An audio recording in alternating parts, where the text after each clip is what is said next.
Vay babam vay. Arkadaşlar mat'am kurup sen bilmişsen ne diyeceksin? Davuk olup sen. Hiçbir vakit davuk olma.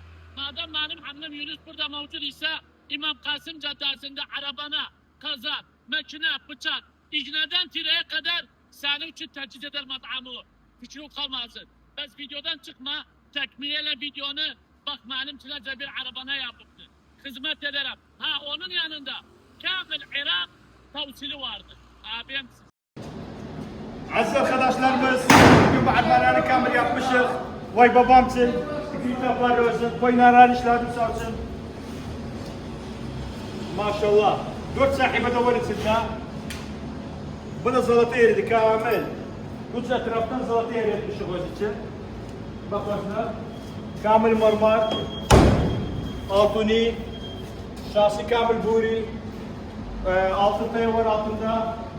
Tacıdır, şeydi, kamilin arasıdır. Burada da rosudur, şeydi, roz, kıyma şeyleri böyle koyar. Burada da pilav koyar, buhar kandı. Su koyar altına, burada pilav olur. Bu taraf etmişik öz için, sağız kaça, her şey koyar üzerine, güzellik için. Khairin görer inşallah.